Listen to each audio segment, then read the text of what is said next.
లో ఇరాన్ తోటి వాళ్ళు చేసుకున్న ఒప్పందం ఏమని ఖైదీల మార్పిడి పరస్పర ఖైదీల మార్పిడి ఒప్పందంలో భాగంగా ఇరాన్కు చెందిన 5 ఖైదీలని అమెరికా విడుదల చేస్తే అమెరికాకు చెందిన 5 ఖైదీలని ఇరాన్ విడుదల చేసింది. ఈ విడుదల క్రమంలో ఇరాన్ ఖైదీలను విడుదల చేస్తూ వారికి ఇరాన్కి $400 మిలియన్ సొమ్ము అలాగే $1.3 బిలియన్ వడ్డీ కూడా కలిపి అమెరికా ఇచ్చింది.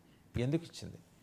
రాన్సమ్ కింద కిడ్నాప్ చేసినప్పుడు కిడ్నాప్ నుంచి విడిపించినందుకు గాను అంటే వాళ్ళ దేశ ఖైదీలను విడిపించుకున్నందుకు గాను రాన్సమ్ సొమ్ముగా ఇచ్చిందా, కిడ్నాప్ సొమ్ముగా ఇచ్చిందా, లేకపోతే ఇరాన్ ద్వారా ఉగ్రవాద కార్యకలాపాలు నిర్వహించడానికి హౌతీస్, హెజ్బుల్లాస్ అండ్ ఈ హమాస్ వీళ్ళ లాంటి వాళ్ళ కోసం సహాయం చేయడానికి ఇచ్చిందా? అండ్ ఆ రోజు ప్రెసిడెంట్ బారక్ ఒబామా 2023కి వద్దాం. 2023లో కూడా ఇలాగే ఖైదీల మార్పిడి ఒప్పందం జరిగింది. ఇరాన్ 7 అమెరికన్ ఖైదీలని అప్పచెప్పింది. అందుకు గాను అమెరికా వాళ్ళకి 7 ఇరాన్ ఖైదీలను అప్పచెపుతూ $6 బిలియన్ సొమ్ముని ట్రాన్స్ఫర్ చేసింది వయా ఖతార్. లిటరల్గా ఫిజికల్ కరెన్సీ ట్రాన్స్ఫర్ చేసింది. రిస్ట్రిక్టెడ్ అకౌంట్కి మేము ట్రాన్స్ఫర్ చేసామని చెప్పుకున్నప్పటికీ అందులో జమ అయింది కూడా విచ్చలవిడిగా ఇరాన్ వినియోగించింది. ఏటా $25,000 మిలియన్ సొమ్ముని ఈ హెజ్బుల్లాస్ మీద, హౌతీస్ మీద, హమాస్ ఉగ్రవాదుల మీద ఖర్చు పెట్టింది. కరెక్ట్గా ఆ సంఘటన ఈ ఖైదీల విడుదల జరిగిన 6 నెలలకి అక్టోబర్ 7, 2023 నాడు ఇజ్రాయెల్ మీద హమాస్ దాడి. ఆ దాడిలో 1,400 మంది ఊచకోత, 50 మందికి పైగా ఇజ్రాయెల్ని హోస్టేజెస్గా తీసుకెళ్ళి మరి హమాస్ చేసిన విధ్వంసం ఇవన్నీ చూస్తున్నాం. సో ఇటువంటి పథక రచన ఏదో పాకిస్తాన్ చేత చేయించాలనేది చైనా వ్యూహం కావచ్చు, దాన్ని అమలు చేయాలనేది అమెరికా ఆలోచన కావచ్చు. మొత్తంగా అసీం మునీర్ ప్రకటనని మనం అంత తేలిగ్గా తీసుకోవడానికి వీల్లేదని చెప్పడానికి ఈ చరిత్రలో జరిగిన సంఘటనలు ఇక్కడ ప్రస్తావన చేయాల్సి వస్తుంది. ఇన్నాళ్ళు స్తబ్దుగా ఉన్న అసీం మునీర్ ఈరోజు ఎందుకు తెర మీదకి వచ్చాడు? ఇన్నాళ్ళు ఆపరేషన్ సింధూర్ తర్వాత ఇన్నాళ్ళు ఎక్కడ బహిరంగంగా మాట్లాడిన అసీం మునీర్ ఈరోజు ఎందుకు ముందుకు వచ్చాడు? సింధు నదీ జలాలని విడిపించడం అంటే నదీ జలాల విడుదల కోసం అంతర్జాతీయ సమాజం ద్వారా భారత్ మీద ఒత్తిడి తెచ్చేందుక? ఎందుకంటే గొంతెండిపోతోంది సింధుకి, ఎక్కడ చుక్క నీళ్లు లేవు, పంటల మాట దేవుడెరక, తాగి కనీసం ప్రాణం గొంతు తడుముకుందామంటే మొత్తం ఎడారి ప్రాంతంలాగా మారిపోయిన ఆ సింధు వ్యాలీని చూసిన తర్వాత భయం వేస్తోంది పాకిస్తాన్కి. సింధు చేజారిపోతుందా? ఎందుకంటే ఒక్క సంఘటన ఇక్కడ మనం గుర్తు చేసుకోవాలి. కిందటి నెలలో సింధు హోంశాఖ మంత్రి, సింధు ప్రావిన్స్ హోంశాఖ మంత్రి ఇంటి మీద ఆందోళనకారులు దాడి చేసి నిప్పు పెట్టి అక్కడి నుంచి ఆయన పరిగెట్టేలా చేశారు. ఆయన పారిపోయారు అక్కడి నుంచి. ఎందుకంటే నీళ్లు ఇప్పించలేకపోతున్నామని, భారతదేశంతో అనవసరంగా తగు ఎందుకు పెట్టుకున్నారని చెప్పి సాధారణ ప్రజానీకం, ప్రత్యేకించి రైతాంగం ఆయనతోటి నేరుగా ఘర్షణకి దిగింది. మొత్తం నేషనల్ హైవేస్ని పాకిస్తాన్లో దిగ్బంధనం చేశారు. ఈ అంతర్యుద్ధం పాకిస్తాన్లో మొదలైన తర్వాత అనివార్యమైన పరిస్థితుల్లో దిక్కుతోచని స్థితిలో మరి అసీం మునీర్ అటు చైనా ప్రీమియర్ జీ జిన్పింగ్ని, ఇటు అమెరికన్ ప్రెసిడెంట్ డొనాల్డ్ ట్రంప్ని ప్రాధేయపడి అభ్యర్థించిన తర్వాత వాళ్ళిద్దరూ ఇచ్చిన సలహా మేరకే దక్షిణాసియాలో శాంతికి పాకిస్తాన్ కీలకమంటూ ఒక ప్రకటన వెలువట్టం. ఇది మునీర్ చేశారా? ఎందుకంటే పలికింది మునీర్ కావచ్చు, కానీ పలికించింది చైనా, దాని వెనక అమెరికా అనేది స్పష్టంగా అర్థమవుతోంది. ఈ దేశం మీద భారత్ అనవసరంగా దాడులు చేసింది, పాకిస్తాన్ మీద. ఆయన ఇంకా దాన్ని ఒక దేశంగానే పరిగణిస్తూ వస్తున్నారు. ఉగ్రవాద మూకలు నివసించే ఒక ప్రాంతం మీద భారత్ అనవసరంగా దాడులు చేసింది. ఆ దాడులకు మేము ధీటుగా బదిలిచ్చాం, ఘాటుగా బదిలిచ్చాం. ఇలా రెచ్చగొట్టినా పరిణితితో హద్దు మీరకుండా దాడుల్ని తిప్పికొట్టాం. తద్వారా మేము శాంతికి కట్టుబడి ఉన్నామనే విషయాన్ని మరోసారి రుజువు చేశాం. ఇప్పుడు మనం చూస్తున్న ఇమేజెస్ హఫీజ్ సయీద్, మసూద్ అజహర్, అలాగే లిఖ్వీ, ఇంకా మనం ఇంకా చాలామంది ఉన్నారు, సయ్యద్ లిఖ్వీ, వీళ్ళు కాకుండా చాలామంది ఉగ్రవాదులు. అండ్ ఉగ్రవాదుల కాకపోయినా ఉగ్రవాద భావజాలంతో మాట్లాడిన బిలావర్ భుట్టో ఆయన ఏమన్నాడు? ఈ దేశానికి మీరు సింధు నీళ్ళు ఇవ్వకపోతే మేము మీ రక్తం పారిస్తామన్నాడు. మరి అదే బిలావర్ భుట్టో మళ్ళీ మధ్య 2 రోజులు 3 రోజుల క్రితం కూడా ఇంకో ప్రకటన చేశాడు. ఈ నీళ్లు ఇవ్వకపోతే మీతో యుద్ధం చేస్తామని. ఈయన యుద్ధం చేస్తామంటాడు, మరోపక్క యుద్ధం చేయాల్సిన జనరల్ అసీం మునీర్ శాంతికి పాకిస్తాన్ కీలకం అంటాడు. యుద్ధం మాట ఎత్తకుండా పరస్పర విరుద్ధ ప్రకటనలు చేస్తున్న మరి సయ్యద్ అసీం మునీర్ ఆయన మాట్లాడింది కరెక్టా? బిలావర్ భుట్టో మాట్లాడింది కరెక్టా? వాళ్ళ దేశ విదేశాంగ రక్షణ శాఖ మంత్రులు మాట్లాడేది కరెక్టా? లేకపోతే పార్లమెంట్ నేషనల్ అసెంబ్లీలో మరి వారి ప్రధానమంత్రి షహబాజ్ షరీఫ్ మాట్లాడింది కరెక్టా? దేని మీద ఎవరికి క్లారిటీ లేదు. బహుశా ఇంతమంది అసందిగ్ధ మూకల సమూహం పాకిస్తాన్ లాంటి దేశంలో తప్పితే మరెక్కడా ఉండకపోవచ్చు. పేరుకి నేషనల్ అసెంబ్లీ, ఒక్కొక్కరిది ఒక్కో తీరు. ఒక ఆమె సెనేటర్ అయితే మేము మీ దేశానికి ఇటుకలు పంపిస్తున్నాం, మా సైనికులు ఇటుకలు తీసుకొస్తున్నారు అయోధ్యకు వచ్చి, అక్కడ బాబ్రీ మసీదు కూలిన చోటే వాళ్ళ సెనేటర్ ఆవిడ చెప్పారు అక్కడ మసీదు కడతారని ఆవిడ మాట్లాడుతుంది. ఇంకొక ఆయనేమో రక్తం పారిస్తూ ఉంటాడు.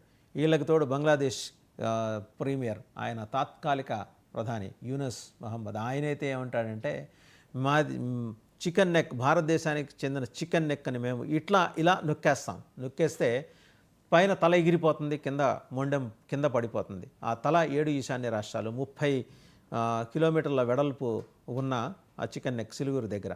సో అది నొక్కేసామంటే భారతదేశానికి బంగాళాఖాతంతో మొత్తం లింక్ తెగిపోతుంది. వాణిజ్య అవసరాలకి బెక్కమొహం వేసుకొని కింద శ్రీలంక దాకా వెళ్ళి యూటర్న్ తీసుకొని అరేబియా సముద్రంలోకి వచ్చి వ్యాపారం చేసుకోవాలని చెప్పి కొత్త లాజిక్ ఆయన తీశాడు. దానికోసం ఆయన ఎక్కడ చేశాడంటే జీ జిన్పింగ్ని కలవటానికి వెళ్ళినప్పుడు, చైనా ప్రీమియర్ని కలవటానికి వెళ్ళినప్పుడు ఈ వ్యాఖ్యలు చేశాడు. ఇక్కడే అర్థమవుతుంది మరి ఈయనకి ప్రపంచంలో నోబెల్ బహుమతి ఎలా వచ్చిందో. ఇలాంటి ఉగ్రవాద భావజాలంతో ఉన్న వాళ్ళకి నోబెల్ బహుమతి ఎవరు ప్రతిపాదించారో తెలియదు. ఆయనకైతే నోబెల్ బహుమతి వచ్చేసింది. ఆయన నోబెల్ బహుమతి తీసుకున్న తర్వాత అంతే నోబెల్గా ఆలోచిస్తారనుకుంటే భారతదేశం గూబల బద్దలయ్యేలాగా ఈ రకంగా మాట్లాడుతూ వచ్చాడు. ఎవరు ఆయన చేత మాట్లాడించారు? సహజంగా యూనస్ మహమ్మద్ వ్యక్తిత్వం అదా, లేదా పాకిస్తాన్ మాట్లాడించిందా? ఆయనతోటి పాకిస్తాన్ జనరల్ సయ్యద్ అసీం మునీర్ ఒక ప్రతిపాదన పెట్టాడు. ఎందుకంటే ఆయనకి వెస్ట్ పాకిస్తాన్కి చెందిన ఈయనకి ఈస్ట్ పాకిస్తాన్ బంగ్లాదేశ్ తోటి అనుబంధం ఉంది. ఆయన భార్య తరఫు బంధువులు అక్కడున్నారు. సో మనం ఈస్ట్ వెస్ట్ కలుద్దాం, భారతదేశానికి చుక్కలు చూపిద్దాం, ఇది ఆసిమ్ మునీర్ ప్రతిపాదన. ఈ శాంతి ప్రక్రియ ఒక పక్క చేస్తూనే అటు యూనస్ మహమ్మద్తో కలిసి ఆయన చేపట్టబోయేది ఏంటంటే సంయుక్తంగా కలిసి భారతదేశం మీద యుద్ధం. ఇది కొంచెం క్లిష్టమైన వ్యవహారమే. ఎందుకంటే ఉగ్రవాదుల్ని పరస్పరం పంచుకుంటూ, పరస్పరం సహకరించుకుంటూ భారతదేశం మీద దాడులు చేయాలని చూస్తున్న యూనస్ మహమ్మద్ కావచ్చు, సయ్యద్ అసీం మునీర్ కావచ్చు, షహబాజ్ షరీఫ్ కావచ్చు, వీళ్ళకి సహకరిస్తున్న జీ జిన్పింగ్ కావచ్చు, వీళ్ళని ఇంత తేలిగ్గా వదిలేస్తే మాత్రం భారతదేశానికి పెద్ద ప్రమాదమే ఎదురు కాబోతోంది. అదాటును అలా వదిలేయాల్సిన పరిస్థితి లేదు. ఎందుకంటే బార్డర్స్ని మనం రక్షించుకోవాలి, తీర ప్రాంతాన్ని రక్షించుకోవాలి. మనకి పెనిన్సులర్ ఇండియా, మనని ద్వీపకల్ప భారతదేశం అంటారు. ఒకవైపు హిందూ మహాసముద్రం, మరోవైపు అరేబియా మహాసముద్రం. ఈ 2 చోట్ల వారి యుద్ధ విన్యాసాలు చేస్తూనే వస్తున్నారు. చైనా కూడా తనకి కావాల్సిన చోట్ల కీలకమైన సైనిక స్థావరాల్ని ఏర్పాటు చేసుకుంది. ఈ క్రమంలో ఆ 3 దేశాలు కలిసి దాడికి దిగితే వాళ్ళని ఎదుర్కోవటం అంత తేలికైన వ్యవహారం ఏం కాదు. మన దగ్గర బ్రహ్మోస్ ఉండొచ్చు, బ్రహ్మోస్ని మించి K6 రేపు రావచ్చు, సూర్య ఉండొచ్చు. ఎన్నున్నా కూడా ఏంటంటే శత్రువుకి సహకరించే ఇంటి దొంగలు ఈ దేశంలో పుష్కలంగా ఉన్నారు. మొన్నటికి మొన్న మనం చూసాం, బంగ్లాదేశ్ నుంచి వచ్చిన ఒక మత పెద్ద ఆయన క్లెయిమ్ చేసుకుంటూ మేము ఇక్కడ జిహాదీల్ని పెడుతున్నాం, సూసైడ్ బాంబర్స్ని కలకత్తాలో మేము త్వరలో దించబోతున్నాం, ఒక్కొక్క సూసైడ్ బాంబర్ 400 మందిని కనీసం లేపేయగలడు. సో కలకత్తాని మొత్తం విధ్వంసం చేసి బంగ్లాదేశ్లో కలకత్తాని మెర్జి చేస్తామని చెప్పి, ఇంతవరకు కలకత్తాలో ఇంత జరిగిన తర్వాత మరి వెస్ట్ బెంగాల్ ముఖ్యమంత్రి నుంచి ఒక్క మాట్లేదు. ఓపెన్గా ఆయన చేసిన వ్యాఖ్యలు సోషల్ మీడియాలో వైరల్ అయినాయి. బంగ్లా హిందూ సమాజం భీతిల్లుతోంది. మరి ఇన్ని డెవలప్మెంట్స్ జరిగిన తర్వాత హఠాత్తుగా దక్షిణాసియాలో శాంతికి పాకిస్తాన్ కీలకం. ఏ రకంగా కీలకం అవుతోంది? ఉగ్రవాద శిబిరాలని ఎగదోయటం ద్వారా కీలకం అవుతోందా? అలాగే మరి ఇటువంటి మత పెద్దల ముసుగులో ఉన్న ఉగ్రవాదుల్ని భారతదేశం మీద ఉసిగొల్పటంలో మరి కీలకంగా మారబోతుందా?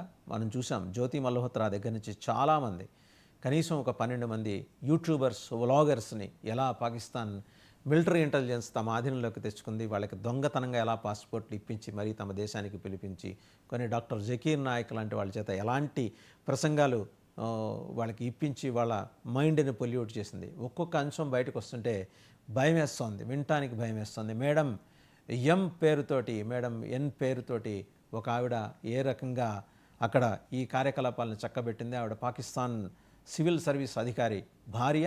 ఆవిడ ఆధ్వర్యంలో ఇలా వీళ్ళని ఈ స్లీపర్ సెల్స్ని తయారు చేయడం అనేది ఎలా జరుగుతుంది? దేశవ్యాప్తంగా 3000 మంది స్లీపర్ సెల్స్ని తయారు చేయాలనేది ఆవిడ ఉద్దేశం. ఆవిడ ఫోన్ చేస్తే పాకిస్తాన్ ఎంబసీలో, న్యూఢిల్లీలో ఉన్న పాకిస్తాన్ ఎంబసీలో తక్షణం మనకి ఈ పాకిస్తాన్కి సంబంధించిన ఈ ప్రవేశానికి సంబంధించి వీసాలు దొరికేవి. జ్యోతి మల్హోత్రాకి అలాగే వచ్చింది.